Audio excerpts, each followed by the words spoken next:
Hi, I'm Hazel, and next up with me is co-founder and executive producer at DragonSlate Media. Based in Kuala Lumpur and Los Angeles, DragonSlate is developing a slate of live action, film and TV projects for global audiences. Combining film industry expertise from Hollywood and Asia with Malaysian talent, resources and management.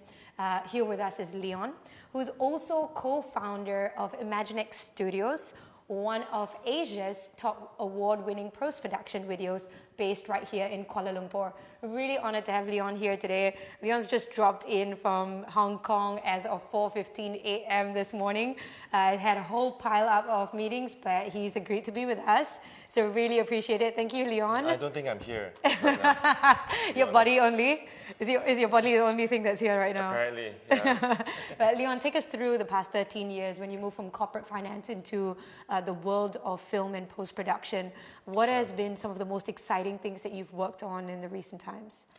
Well, it was an interesting transition from corporate finance into this industry, which is essentially film and television and games and content creation. Such an unlikely combo, huh? Well, it's really what I love doing. Very glad to be in this industry. The last 13 years have been a ride, an incredible experience. And I think perhaps a vindication that Malaysians, not just me, but my team, are able to do world-class projects with international partners, with content and projects for global audiences. So. What was something that you worked on that was, really wow? You didn't even think that would be possible. Well, one of the major highlights in the last 4 or 5 years was we made a stereoscopic 3D animated film called War of the Worlds Goliath, which was released in Malaysia in 2012 and in the US in 2014. We had a great collaboration with American and Korean partners together with us. Our executive producer was Kevin Eastman. He's the co-creator of the Teenage Mutant Ninja Turtles. Whoa. It was a real cool to have him on board because he liked our project. Very cool. Our director, Joe Pearson, had 30 years animation experience out of Los Angeles. Our writer, who helped structure the story and gave it life, David Abramowitz, he was the showrunner of the successful Highlander TV series. So that, together with the Malaysian team and the Korean team who had worked on projects like Ben 10 and Avengers Assemble, it was a great experience of, I would say, very equal sharing of knowledge and talent and experiences. Yeah. So that for me was not just professionally enriching, but creatively as well. Yeah. That is really incredible. How does a Malaysian get into a global space, really? Well, I think you just don't give up. You think you have an idea, you think you know how to do it, you assemble the right team, and you just go and knock on as many doors as you can. Yeah.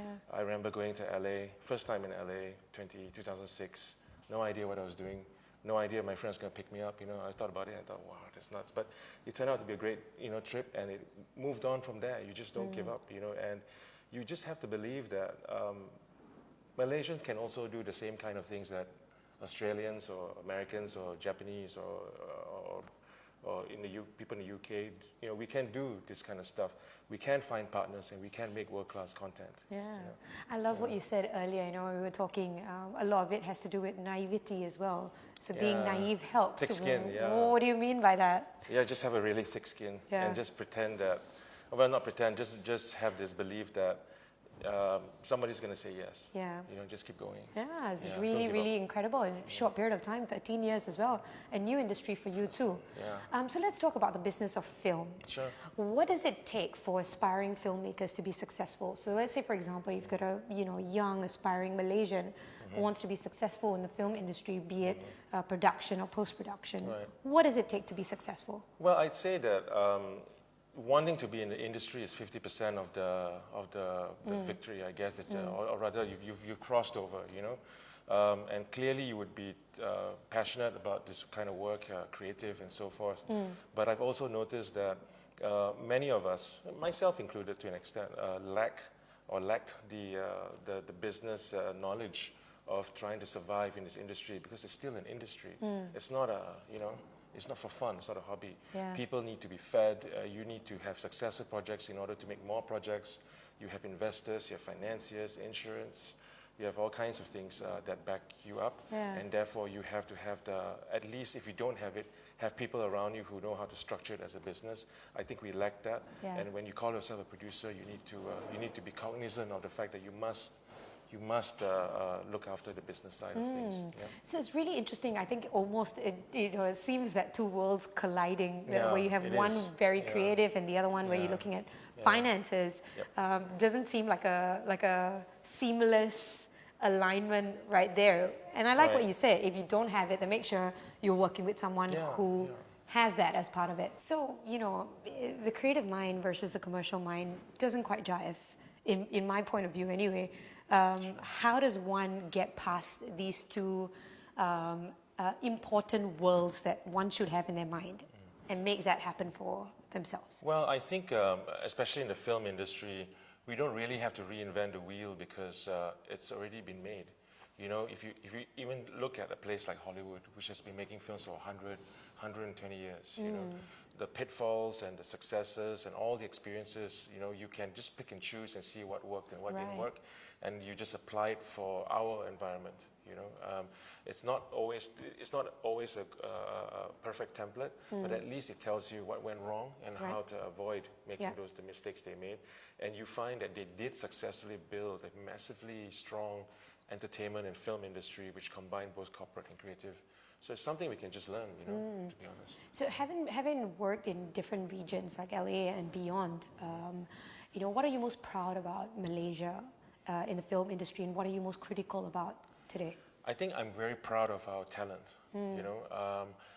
I'm always the first to say, and I've got tons of proof to show it, that we have really, really good development people. We have really good pre-production people, art departments, concept art people. On the production side, we probably need more experience, but that's just experience. The talent's there; they just need to be fashioned into discipline and experience. Our post-production is super world-class because we've been doing commercials for donkey years, so we know how to turn things around fast. We know how to put a proper sheen on it, and I'm particularly proud of our post-production. So we do have all these things in place. We just need So what's stopping us now? I think there are two sides of the coin usually in the film industry, and it also appears in other countries. We have, of course, the talent base in our industry, and then we have usually a government supports this industry because it's seen as part of the cultural development of the country. Film, after all, is as cinema is a cultural expression as well. So the problem in Malaysia, I would say, is that we aren't as consistent as countries like the UK, or Australia, or Ireland, or even Iceland, for that matter. You're starting to see films being shot in Iceland, like Alien and Walter Mitty and stuff like that, and Game of Thrones, So these countries understand that their film industry needs to be consistently supported if they're to be taken seriously worldwide. And I think Malaysia does it very well when we start, but we're not very good. We tend to drop the ball. We're not very consistent in the way we maintain the raft of rebates and infrastructure support and grants and investments and so on. We're not very good at that, and that actually is a bit of a stumbling block for our industry who's trying to make a name for themselves overseas. Sure. Surely sounds like a stumbling block, but still you've been able to work your way through all of that. How do you figure out the commercials? How do you figure out the partnerships? How do you figure out how to be successful despite all of these things? So really, let's talk about commercials, I think. Yeah. Well, I come from a corporate finance background. Yeah, so I know. How helpful is that? Well, we'll find out soon enough. But the idea here is that I can only apply what I know. Yeah. And I've learned, and surprisingly, the film industry understands this as well. For a company to be sustainable, making films of all kinds and of all kinds of channels, not just TV and film, but maybe on the web, online, like this program. We need to run it like a slate. That's why we call ourselves DragonSlate.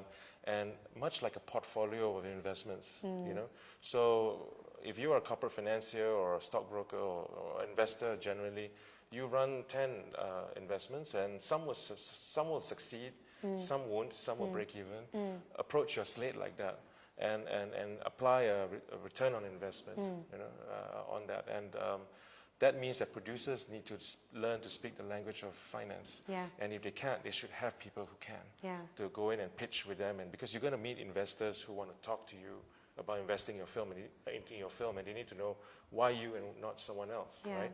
And So why you? Why have you been chosen? And it seems that you've been chosen by. I just walked into it. Yeah. You did get quite a few very prominent figures to partner with you. Are you happy to drop some names and probably tell us how exactly you got them to partner with you? Well, I think the important thing to understand is that an investor who wants to invest in film, they've already made up their mind that they're going into this industry, which is so volatile. Right. They could have gone to, well, I was going to say oil and gas, but that's volatile too. Oil and gas or finance or Yeah. manufacturing or IT or Seems whatever. like everything's volatile now, though. Yeah, so if they wanted to listen to you about a film, their mind is made up. Okay, your job is to say why me and not someone else. Yeah. And so if you're a first-time producer like I was, you must assemble a team that's bigger than you. Although you are in the lead, this team is helping you. So, like in the case of War of the Worlds, bringing in Kevin Eastman, who had a huge following from Teenage Mutant Ninja Turtles, having David, who came from the background of Highlander, and even in the film we're doing now, which is a motorcycle action film called Full Throttle, I had to partner with someone much bigger than me, and my partner is Andrew Mason, who is the executive producer of the Matrix films. You know, he just wrapped. A couple of years ago, he did Saving Mr. Banks with Disney. He did The Water Diviner with Russell Crowe. You know, so these guys lend credibility to your project. Absolutely. Yeah, and things like that. And our director is he was the cinematographer for Fast and Furious, which is perfect for a motorcycle film. Right? Isn't it? So you have to make those kind of decisions so at least an investor sees, oh, you think about these things, you know. And I love how you said when you spoke to the executive director for Fast and Furious, you found out that he was passionate about motorbikes. Oh yeah, I mean he the funny thing is that's why you must always go there, because you never find. I mean you will find moments of serendipity. Yeah. Like you'd never think that they would have any connection with you, but sometimes they do. You know. Like, Yeah. like that guy had shot in Malaysia before. He loves motorbikes. So he said, I want to come back to Malaysia, shoot a film. Yeah. And you find the right project and it happens. So just don't give up. You know, And you're just smack keep in the on, middle you of that conversation, and that transpires for you after that. I guess. Yeah. I guess. But remember, it's always good to get your foot in the door. It's actually not that difficult. It's maintaining the relationships and the credibility. Coming back to consistency and credibility as well. Yep, What all does the the way. movie industry look like in 10 years' time? And Right. what do aspiring filmmakers or post-production Okay. enthusiasts have to look forward to? I think for this generation of young filmmakers to be, or if they're not already, there's never been a greater time to express yourself cinematically and visually. Your own phone can now record stuff. That's you right. know? And you don't have to rely on traditional methods of cinema to get your stories and your visual stories across.